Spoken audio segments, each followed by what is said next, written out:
सभी मित्र दोस्तों को मेरा सत नमन स्वीकार हो। और नववर्ष पर शनि की बहुत ही शानदार व्याख्या मैं आपके समक्ष करने जा रहा हूं। मित्रों, काल पुरुष कुंडली में कर्म और लाभ का अनूठा संगम है शनिदेव। हम और आप मनुष्य जीवन में कर्म और लाभ से कितने ज़्यादा प्रभावित हैं, यह आज के वीडियो में मैं आपको समझाने का प्रयास करूंगा।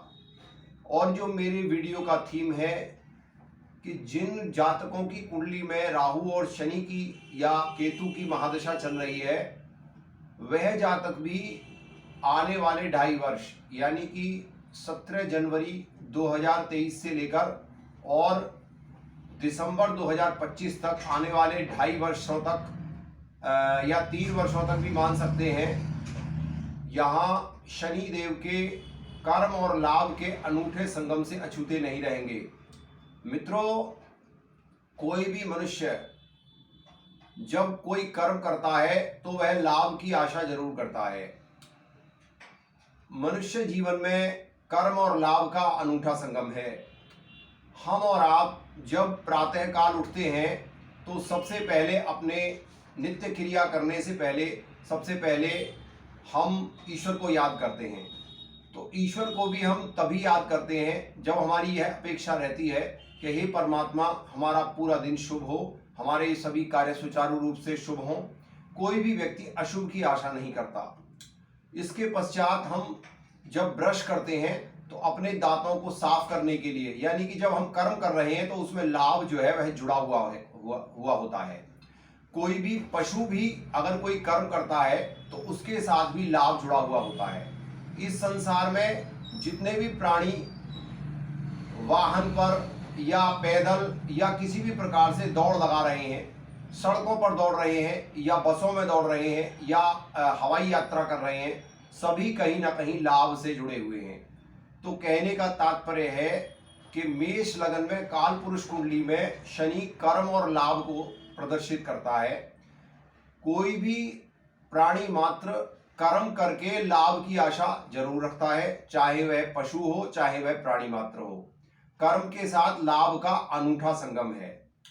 तो मैं इस वीडियो में आपको यही समझाने का प्रयास कर रहा हूं कि पूरी कुंडली में 12 भाव होते हैं। मैंने मेष लगन की कुंडली सामने स्क्रीन पर फ्लैश की है और 12 भावों में प्रत्येक भाव का जो लाभ है वह आपको कर्म से जोड़ता है। यानी कि अगर हम मेष लगन में ही देखें तो सबसे पहले हम लगन को देखें तो लगन किस किस चीज को प्रदर्शित करती है। लगन आपके व्यक्तित्व को प्रदर्शित करती है, लगन आपके मस्तिष्क की जो आपकी कैपेसिटी है उसको प्रदर्शित करती है और लगन आपकी होरा को प्रदर्शित करती है। तो यदि हम कोई भी किसी भी प्रकार की हम शारीरिक श्रम करते हैं तो उसका लाभ लेने का हम प्रयास करते हैं, जो कि लगन है। यदि हम किसी भी सब्जेक्ट पर कोई भी मंथन करते हैं यानी मानसिक मंथन करते हैं, क्योंकि लगन मस्तिष्क है, तो हमें उसका लाभ जरूर चाहिए। अब हम काल पुरुष में द्वितीय भाव को यदि देखें, द्वितीय भाव है धन कुटुंब वाणी का। तो हम यदि कहीं भी मजदूरी करते हैं, एक मजदूर जो है वह सुबह से शाम तक काम करता है, तो वह कहीं ना कहीं अपना पारितोषिक यानी लाभ करने के लिए वह उस कर्म को करता है, यानी कि कर्म और लाभ वहां भी जुड़ जाता है।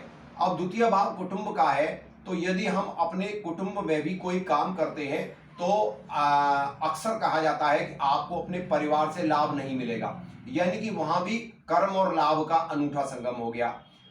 धन कुटुंब और वाणी, मित्रों, बहुत सारी ऐसी चीजें हैं जिसमें हम अपनी वाणी से धन कमाते हैं। जैसे राजनीति में नेता जब तक स्पीच अच्छी नहीं देगा तब तक उसको लाभ नहीं मिलेगा।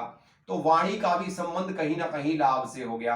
अब हम काल पुरुष में तृतीय भाव को देखें तो तृतीय भाव हमारे बाहुबल को दर्शाता है। तो यदि हम कहीं कोई परिश्रम करते हैं, यानी जैसे कि एक मजदूर है वह किसी बिल्डिंग को बनाता है, तो आपने अक्सर देखा होगा कि वह ईंट फेंकता है और दूसरा व्यक्ति उसको लपकता है। और सारे कार्य ज्यादातर जो मेहनत के लेबर के काम होते हैं वह हाथों से ही होते हैं, या हम कोई भी राइटिंग का वर्क भी करते हैं, तृतीय भाव जो है वह राइटिंग का भी है, तो वहां से भी हम लाभ देखते हैं।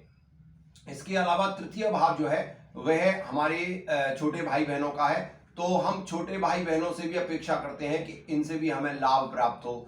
और यह मीडिया का क्षेत्र है, यदि हम यूट्यूब पर या किसी भी प्रकार का कोई भी मीडिया पर हम कोई भी एक्टिविटी करते हैं तो उसका भी हमें लाभ चाहिए। तो तृतीय भाव का भी हमें लाभ से कहीं ना कहीं कनेक्शन पता चलता है। अब हम चौथे भाव को ले लें कुंडली में। कालपुरुष कुंडली में चौथा भाव निम्न वाहन उच्च वाहन को दर्शाता है, स्वनिर्मित मकान को दर्शाता है, माता को दर्शाता है और हमारी प्रॉपर्टी को दर्शाता है। तो यह भी कहीं ना कहीं हमें लाभ के लिए प्रेरित करता है। यानी कि हम यदि कहीं किसी प्राइवेट जॉब में सेल परचेज का काम करते हैं तो हमें उसका कितना इंसेंटिव मिलता है, यानी कि हम कहीं यात्रा पर जाते हैं तो हमें उसका इंसेंटिव मिलता है। हम कहते हैं कि हम इतने किलोमीटर चले, तो हम वाहन से चलते हैं, तो चौथे भाव का भी लाभ से संबंध हो गया। यानी कि कुंडली में जितने भी हमारे 12 भाव हैं वो कहीं ना कहीं कर्म करके लाभ को दर्शाते हैं, चाहे वह प्रथम भाव हो, चाहे वह द्वितीय भाव हो, चाहे वह तृतीय भाव हो, चाहे वह चतुर्थ भाव हो। दर्शकों, समय कम होने के कारण मैं 12 भाव की व्याख्या तो नहीं कर सकता, लेकिन कहीं ना कहीं मैं आपको काल पुरुष कुंडली में मैंने 4 भावों की व्याख्या करके आपके समक्ष यह बात प्रदर्शित की है कि जब कर्म होगा तो कहीं ना कहीं लाभ की आशा जरूर होगी। इसी प्रकार से जब जन्म पत्रिका में मित्रों राहु, केतु, गुरु और शनि, ये 4 प्लैनेट इस तरीके के हैं कि यह पूरे 9 ग्रहों में सबसे ज्यादा एक राशि का भोग करते हैं। क्रमशः बृहस्पति 13 माह के लिए कुंडली में 13 माह के लिए गोचर में भ्रमण करता है, तो वह कहीं ना कहीं 12 राशियों को भोगता है और एक राशि में वह 13 माह के लिए रहता है। राहु भी क्रमशः 13 माह के लिए 18 माह के लिए राहु और केतु भ्रमण करते हैं। केवल शनि ही एक ऐसा प्लैनेट है जो कि 2.5 वर्ष निरंतरता से लगातार 2.5 वर्ष एक राशि का भोग करता है। तो क्योंकि 12 राशियां होती हैं तो लगभग 30 वर्ष में शनि जो है वह पूरी कुंडली में 12 राशियों पर भोग करता है।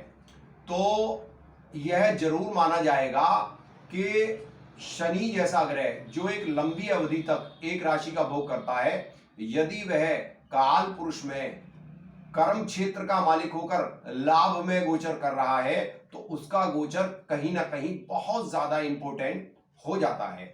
दर्शकों, एक सरल भाषा में हम लोग यह कहते हैं कि भाई शनि अगर ठीक है तो सब कुछ ठीक है।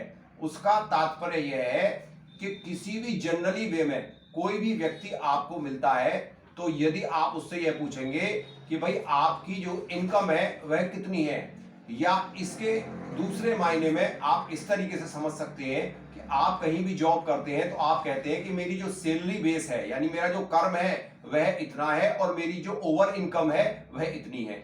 यानी कि कर्म और लाभ जो है वह जीवन के किसी भी क्षेत्र में बहुत ही विशेष महत्वपूर्ण हो जाते हैं। इसी बात को समझाने का मैं आपको प्रयास कर रहा हूं।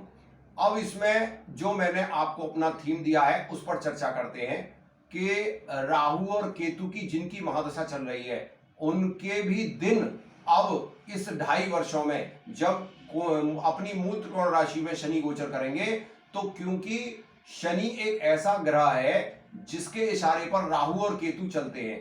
मित्रों, शनि की जो इंपॉर्टेंस है उसको नहीं नकारा जा सकता। शनि लाभ, दर्शकों हर चीज लाभ से जुड़ी हुई है। कोई भी व्यक्ति संसार में ऐसा नहीं है जो कि बिना लाभ के, बिना स्वार्थ के किसी चीज से जुड़ा हुआ हो। अतः शनि की महत्वता को नहीं नकारा जा सकता है। अब मैं आपको 12 लग्नों पर ये जो आने वाले 2.5 वर्ष हैं इनमें राहु और केतु की जिनकी महादशा चल रही है उनको वह शनि के 11वें गोचर से किस किस तरीके से लाभान्वित करेंगे यह मैं आपको बताऊंगा। देखिए, मेष लगन में यदि आपकी राहु की महादशा चल रही है तो मेष लगन के लिए राहु प्रबल कारक होते हैं, षष्ठेश होते हैं।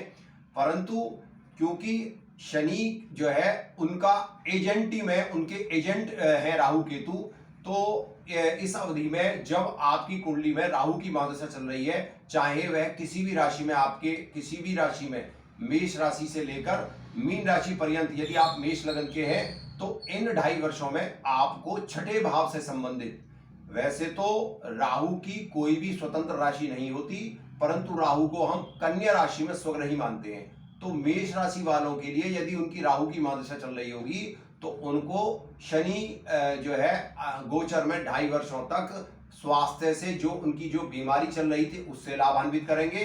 आपके जो ड्यूज चल रहे थे, यानी कि यदि आपने किसी बैंक से लोन उठा रखा था या आपको किसी प्रकार से कहीं कर्जे में आप दबे हुए थे, तो मेष लगन में राहु की महादशा में शनि का 2.5 वर्षों तक कुंभ राशि में बैठना आपको कहीं ना कहीं लाभान्वित करेगा। अब इसी श्रृंखला को आगे बढ़ाएं तो केतु की महादशा यदि आपकी चल रही है और आप मेष लगन के व्यक्ति हैं, तो केतु आपकी कुंडली में मीन लगन का प्रतिनिधित्व करता है। तो मीन राशि जो है वह आपके 12वें भाव में पड़ती है। तो अब जब 2.5 वर्षों के लिए शनि आपके लाभ स्थान में आ जाएंगे, तो केतु यदि आपकी कुंडली में दशानाथ है और वह व्यायाधिक्य बढ़ा रहे हैं, तो अब वह कंट्रोल में आ जाएंगे, यानी 2.5 वर्षों तक शनि जो है वह अच्छे होकर मेष राशि वालों को कहीं ना कहीं लाभान्वित जरूर करेंगे। तो मित्रों, इसमें जो देखने वाली बात है वह यह है कि आपकी कुंडली में यदि तीसरे, छठे और 11वें भाव में, यानी मेष राशि, कन्या राशि और धनु राशि, ये 3 राशियां ऐसी भाग्यशाली राशियां हैं जिनमें शनि तीसरे, छठे और 11वें गोचर में रहेंगे। मित्रों, शनि को पापी ग्रह माना गया है और शनि जो है सबसे अधिक पापी ग्रह हैं। वैसे तो राहु सबसे अधिक पापी ग्रह है, लेकिन क्योंकि शनि की एजेंटी में ही राहु और केतु कंट्रोल में रहते हैं, तो इसलिए शनि की प्रधानता को नहीं नकारा जा सकता है।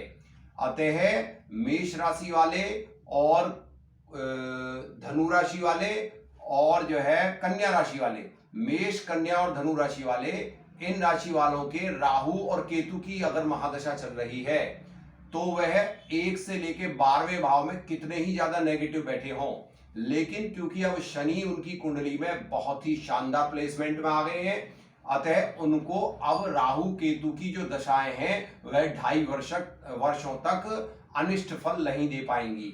इसके अलावा यदि आपकी वृष लगन है, आपकी मिथुन लगन है, मिथुन राशि है, वृष राशि है, आपकी कर्क लगन है, कर्क राशि है, आपकी सिंह लगन है, सिंह राशि है, और इसके अलावा आपकी तुला लगन है, तुला राशि है, वृश्चिक लगन है, वृश्चिक राशि है, धनु का तो मैंने बता ही दिया कि बहुत ही बढ़िया रहेगा। इसके बाद मकर राशि है, मकर लगन है। बेशक आप पर 7.5 चल रही है और उसके बावजूद भी कुंभ आपकी राशि है, कुंभ लगन है, मीन राशि है, मीन लगन है, यानी कि जिन राशियों पर शनि तीसरे, छठे और 11वें गोचर कर रहे हैं उनके लिए तो राहु केतु की महादशाएं इस 2.5 वर्ष में 100 में से 100% शुभ रिजल्ट देंगी ही।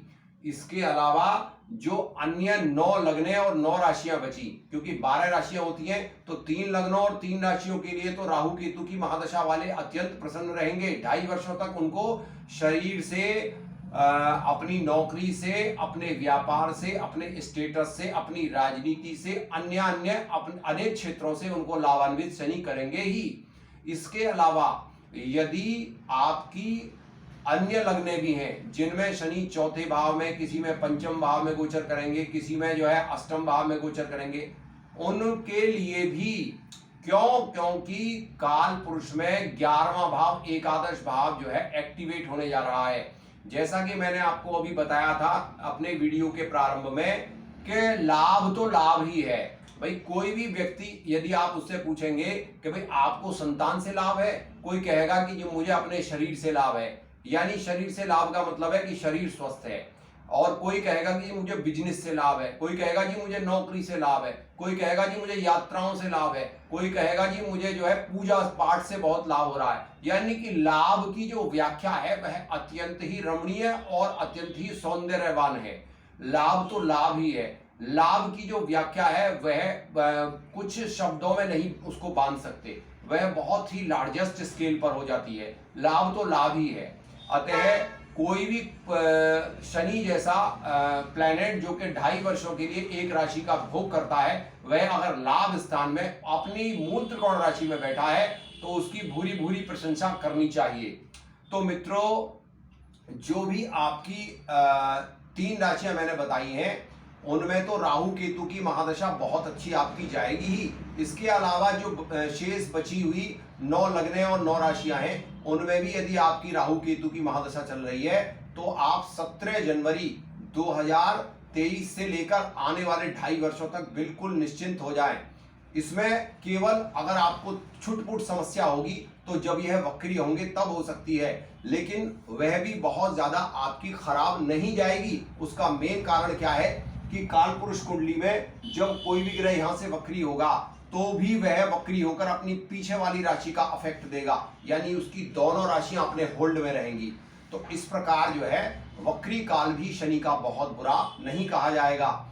हाँ, यदि ऐसे शनि पर आपके लगन चार्ट में कोई बहुत ही ज्यादा नेष्ट ग्रहों की, जैसे कि पापी ग्रह मंगल, राहु और सूर्य आदि की बहुत क्रूर दृष्टि पड़ रही होगी, तब आपको कुछ ना कुछ थोड़ा बहुत अप एंड डाउन्स लाइफ में आ सकते हैं। अन्यथा यह शनि आपको 2.5 वर्षों तक लाभान्वित करने के लिए आ रहे हैं, लाभान्वित करने के लिए आ रहे हैं, सिर्फ लाभान्वित करने के लिए आ रहे हैं। और इसमें भी यदि आपका गोचर बहुत ही सेट बैठ रहा है, दर्शकों गोचर को लग्न और चंद्रमा दोनों से देखना चाहिए। यदि आपकी कुंडली में लग्न से भी शनि तृतीय, षष्ठ एवं एकादश भाव में बैठे हैं और चंद्रमा से भी लग्न षष्ठम और एकादश भाव में बैठे हैं और कहीं सर्वाष्टक वर्ग और भिन्नाष्टक वर्ग में भी इनको अच्छे अंक प्राप्त हो रहे हैं, तो ऐसे शनि केवल आपको लाभ देने के लिए आए हैं। यह मेरा बिल्कुल एकदम 100% आपको गारंटी है। और जब आप ऐसे शनि का भोग करें तो यदि कोई भी आपको किसी प्रकार की समस्या आती है तो आप मेरे कॉन्टैक्ट नंबर 9758821165 पर आप मुझे कॉन्टैक्ट करें। मेरा विश्वास है कि आपको शनिदेव अति प्रसन्न रखेंगे आने वाले 2.5 वर्षों में। इसी उम्मीद के साथ जय जय शनिदेव। सभी दर्शकों को नमो नारायण।